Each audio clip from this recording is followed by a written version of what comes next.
Assalamualaikum warahmatullahi wabarakatuh. Bismillah walhamdulillah wassalatu wassalamu ala rasulillah wa ala alihi wa sahbihi wa man walah. La hawla wa la quwwata illa billah, ma ba'du. Fa ya ayuhat talabah, fasal thani ba rahimakumullah. Alhamdulillah, insyaallah pada hari ini kita akan melanjutkan pelajaran dalam ilmu nahwu dalam kitab Muntaha. Sebagaimana yang kita pelajari pada pelajaran lalu tentang isim fa'il dan cara pembentukan isim fa'il Maka pada hari ini insyaallah kita akan membahas tentang isim maf'ul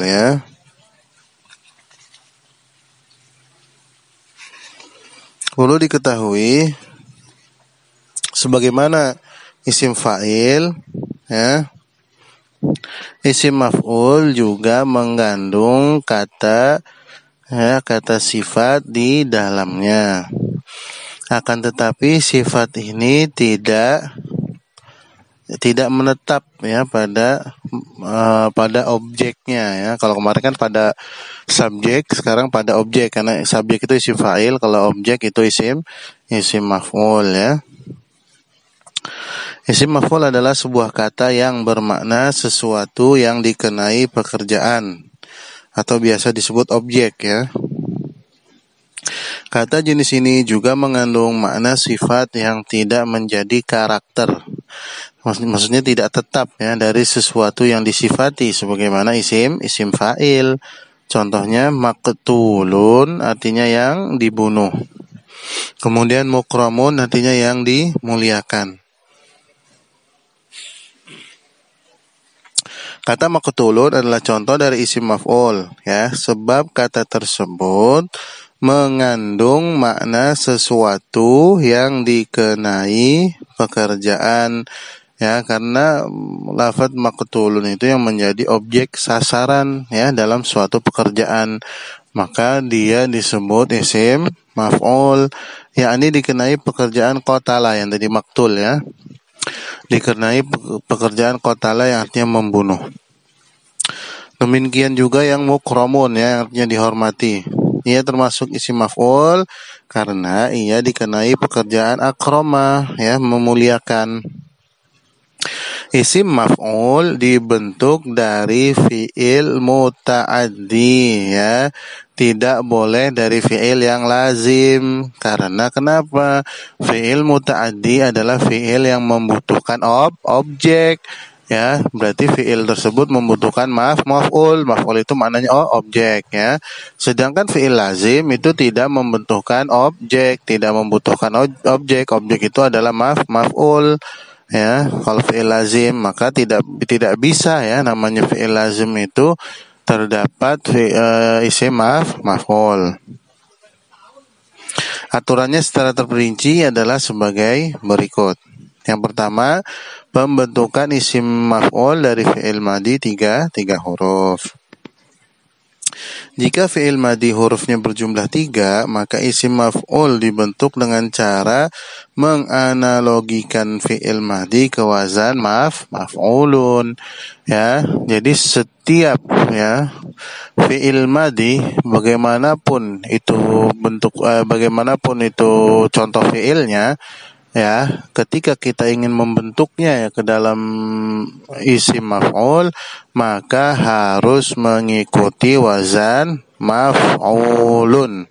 Ingat, maf'ulun pengucapannya harus jelas, maf'ulun Jadi semua pekerjaan semua fi'il madhi yang hurufnya terdiri dari tiga huruf, maka mengikuti wazan maf'ulun ketika kita ingin membuatnya menjadi isim maf'ul.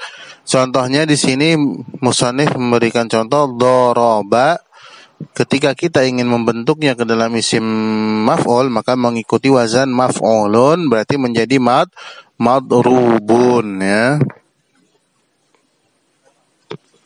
Catatan, jika fi'il madhi berupa mu'tal ajwaf, ingat mu'tal ajwaf itu ya huruf illatnya berada di tengah ya, di tengah dari sebuah kata fi'il ya. Yang hurufnya yang mana huruf ilahnya itu disukun ya, di tengahnya itu disukun, bukan di harokat hidup ya. Maka pada pembentukan isim maf'ul, huruf illat itu harus dikembalikan ke huruf asalnya ya. Jadi ketika kita menemukan ya, ini catatan pertama ya, catatan pertama ketika kita menemukan fi'il yang mana fi'il tersebut adalah mu'tal ajwaf ya. Mu'tal ajwaf itu huruf ilahnya berada di tengah kata ya daripada kata fi'il. Maka ketika kita menemukan fi'il mu'tal ajwaf, kita harus tahu nih ya, asal dari huruf illah tersebut itu apa, asal hurufnya sebelum dirubah ya, sebelum dirubah menjadi kata fi'il tersebut ya. Huruf illahnya yang tengah ini apa asalnya ya. Contohnya di sini yang qala itu kan huruf tengahnya alif ya. Sekarang bagaimana kita cari asal kata daripada qala itu apa gitu kan? Maka kita harus membukanya di kamus ya, biar kita tahu asal daripada alif tersebut apa sebelum diganti menjadi alif ya. Asal huruf ilahnya apa? Oh, ternyata ketika kita mencarinya ya di kamus, qala itu asal katanya qawala ya, berarti alifnya itu adalah menggantikan huruf wawu ya. Qawala asal katanya. Kenapa kok diganti wawu? Karena ya harokat sebelum huruf sebelum huruf wawunya itu adalah fathah ya. Yang mana harokat fathah itu lebih cenderung atau lebih pas ya, lebih cocok dipasangkan dengan alif, bukan dengan wawu. Karena orang Arab pun gak seneng kalau misalnya wawu itu harokatnya fathah, karena berat dia ketika mengucapkan. Qawala itu agak berat ya. Maka untuk memperingan ya diganti huruf wawunya dengan huruf alif ya. Alasannya pertama karena harokat sebelum wawu itu fathah, kedua ya karena lithiqal, karena berat ketika mengucapkan. Maka diganti untuk khiffah, untuk meringankan saat pengucapan ya. Maka menjadi qala ya. Perlu diketahui ya, ketika kita ingin tahu asal huruf ilahnya itu apa, ya membuka kamus saja ya. Kemudian dari setelah kita membuka kamus, kita hafalkan ya. Kita hafalkan fi'il tersebut huruf ilah asalnya apa ya. Di sini ya kita lanjutkan dulu ya. Itu hanya keterangan tambahan dari saya. Kita lanjutkan apa yang ditulis musannif. Ya, ketika fi'il madhi berupa mu'tal ajwaf, maka huruf ilah itu harus dikembalikan ke huruf asalnya. Ini yang pertama ya, cara pertama. Setelah itu ada 3 aksi ya. Setelah dikembalikan ke huruf asal, maka setelahnya ada tiga tahapan ya yang harus dilakukan. Yang pertama ya, tahapan pertama, ubah dulu ke wazan maf'ulun ya, ke wazan maf'ulun ya. Kemudian yang kedua, buang huruf wawu pada wazan maf'ulun ya. Ketiga, tukar harokat pada huruf illah dengan harokat huruf sebelumnya ya. Jadi ditukar harokat huruf ilahnya ya, yang berada di situ. Berarti huruf ilah kan kalau enggak alif ya wawu ya, kalau enggak wawu ya ya ya. Jadi harokat huruf alif, wawu dan atau ya-nya ini ditukar dengan huruf sebelumnya ya, dipindahkan.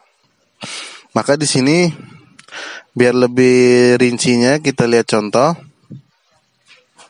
Kita akan membentuk isim maf'ul dari kata qala ya, yang tadi saya sebutkan. Maka yang pertama kali kita lakukan ya dirubah dulu ke huruf ilahnya ini, dirubah ke asalnya ya.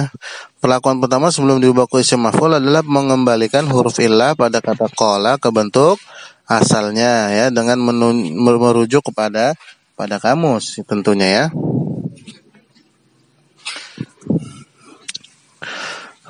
akan didapatkan informasi atau petunjuk bahwa huruf alif ya pada kata qala itu asalnya adalah huruf wawu ya.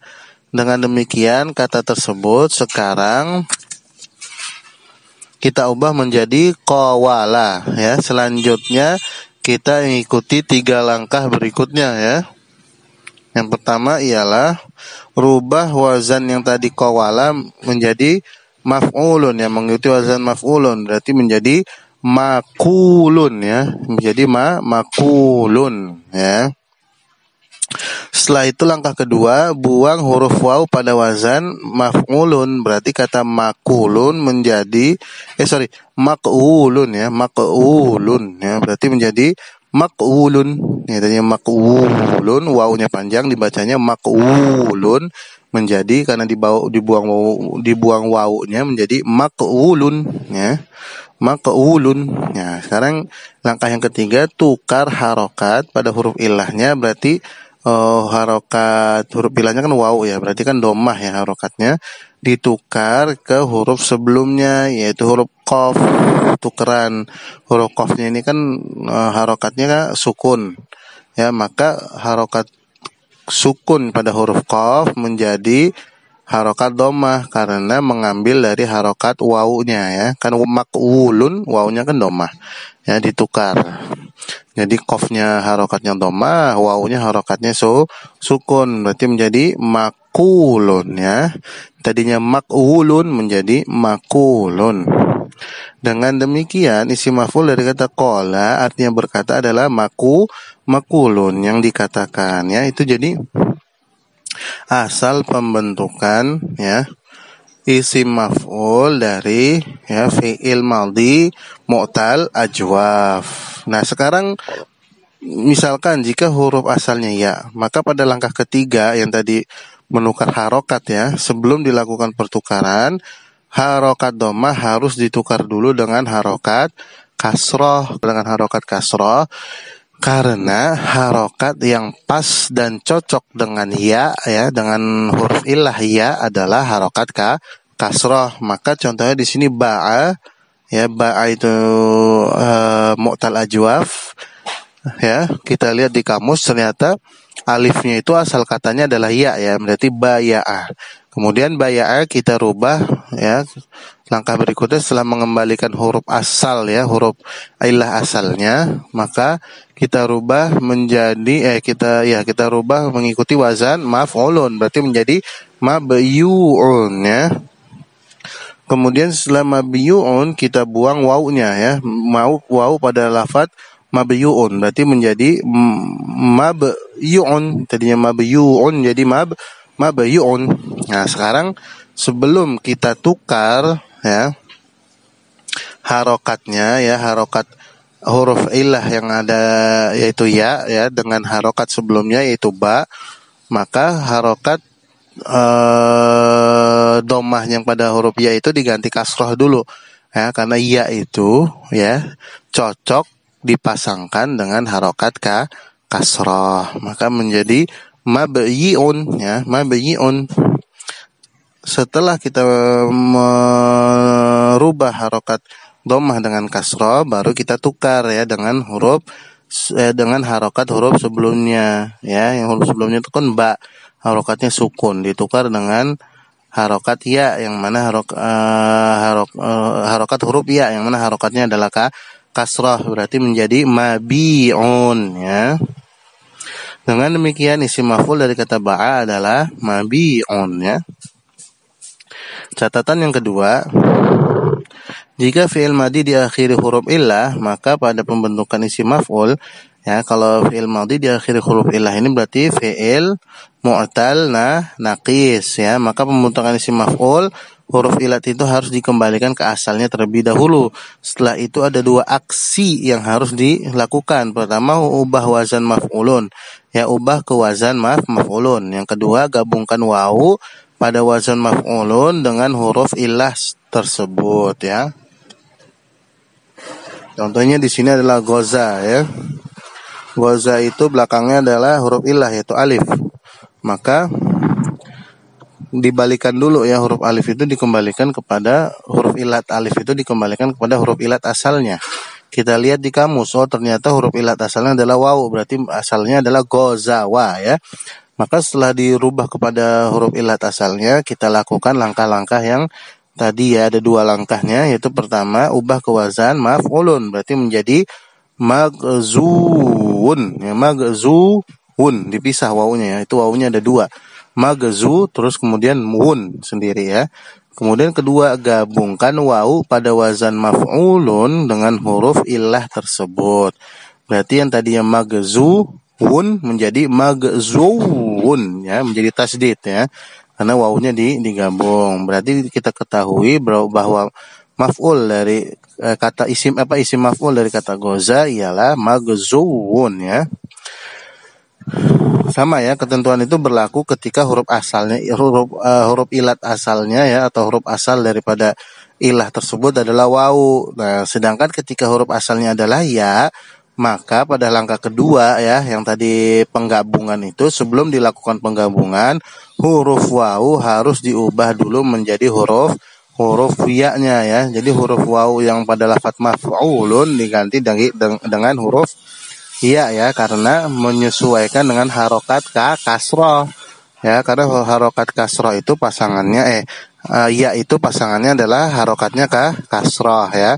Maka di sini contohnya dari Roma ya, yarmi ya, dirubah ya menjadi maf'ulun, maka marmuyun ya, kemudian harokatnya dirubah menjadi kemudian wawunya dirubah menjadi ya, maka menjadi marmuyun ya.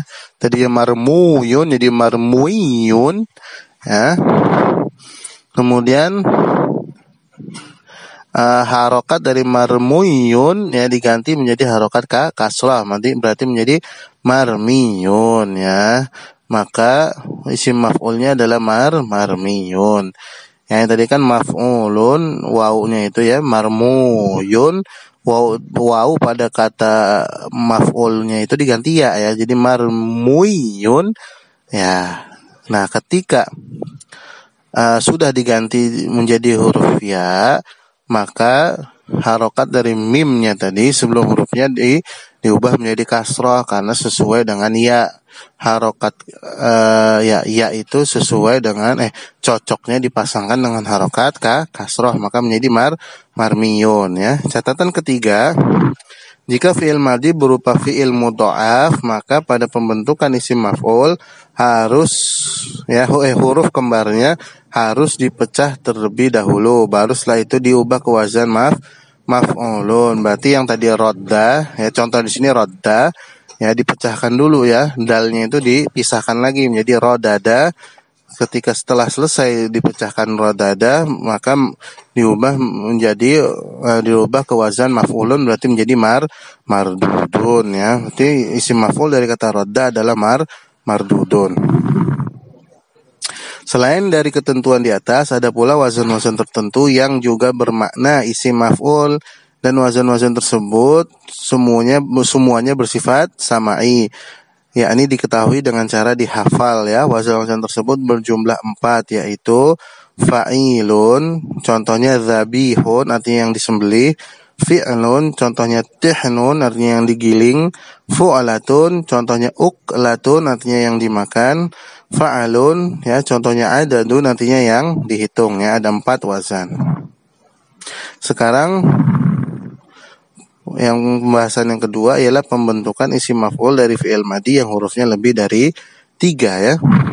Jika fi'il madhi hurufnya lebih dari 3, cara pembentukannya adalah dengan mengikuti urut-urutan berikut. Ada 4 urutan ya. Pertama, ubah fi'il madhi menjadi fi'il mudhari' ya. Kemudian buang huruf mudhara'ah ya, buang huruf mudhara'ahnya yaitu ana itu, dan ganti dengan huruf mim yang didomahkan. Kemudian yang ketiga, langkah ketiga, fathahkan huruf sebelum huruf yang terakhir. Kemudian yang keempat, tanwinkan dengan dhammatain huruf yang terakhir. Contohnya di sini akrama diubah menjadi fi'il mudhari' dulu ya, yukramu. Kemudian fi'il mudhari'nya huruf mudhari'nya dihapus dan diganti dengan huruf mim. Ya, kemudian setelah diganti dengan huruf mim, maka didomahkan huruf mim tersebut, berarti menjadi mukramun. Ya. Menjadi mukramu ya. Kemudian kita tanwinkan ya huruf akhirnya dengan dhammatain. Dan fathahkan huruf sebelum akhirnya. Huruf sebelum akhirnya kan ro ya, berarti difathahkan. Kemudian huruf akhirnya dikasih dhammatain, berarti menjadi mukramun ya. Kadang-kadang masdar juga bisa bermakna isim maf'ul. Contohnya salabun, hal merampas, bisa juga bermakna maslubun, yang dirampas. Adadun, hal menghitung, bisa menjadi ma'dudun maknanya ya. Ilmun, yang mengetahui, bisa juga bermakna ma'lumun, yang diketahui ya. Itu tadi adalah penjelasan isim maf'ul. Maka tugas kalian hari ini hanya membuat video hafalan ya, cara pembentukan isim maf'ul ya dari fi'il madi ya 3 huruf, yang mana kalian hafalkan adalah yang catatan tadi yang telah saya jelaskan ya. Ada berapa tuh? Ada 1, 2, 3 ya, ada 3 catatan yang harus kalian hafalkan cara-caranya, yaitu pembentukan ya isim maf'ul dari fi'il madi yang mu'tal ajwaf, kemudian pembentukan isim maf'ul dari fi'il madi mu'tal naqis, kemudian pembentukan ya isim maf'ul dari fi'il madi yang mudha'af ya. Dan juga cara yang berikutnya, selain yang hafal yang tadi 3 catatan, hafalkan juga pembentukan isim maf'ul dari fi'il madi yang hurufnya lebih dari 3 huruf ya, dihafalkan. Nanti saya akan fotokan ya catatannya tersebut supaya kalian mudah dalam menghafalkan ya. Syukron. Ya, saya ingatkan bahwa video itu minimal ya. Ini minimal saja, bukan berarti kalian mentang-mentang saya bilang minimal 1 menit, kalian buat videonya 1 menit ya. Padahal tugas yang saya kasihkan itu ketika dibikin video itu lebih dari 1 menit. Mungkin bisa 5 sampai 10 menit. Tapi kalian cuma bikin 1 menit, yaitu namanya tidak memahami apa yang saya perintahkan ya. Ini tuh tugas menghafal yang sekarang ini ya, videonya ini bisa lebih dari 5 menit. Jadi mohon ya, jangan buat 1 menit karena tidak akan selesai ya. Lebih dari 5 menit loh ini, 5 sampai 10 menit ya hafalan ini. Jangan mentang-mentang saya bilang videonya minimal 1 menit, kalian bikinnya 1 menit ya, salah ya. Ya, dimohon ya, untuk tugas kali ini videonya pasti lebih dari 5 menit, dan mohon untuk membuatnya sampai tugasnya selesai ya, hafalan kalian selesai. Ingat ya, dihafalkan ya, bukan melihat catatan ya. Syukran. Assalamualaikum warahmatullahi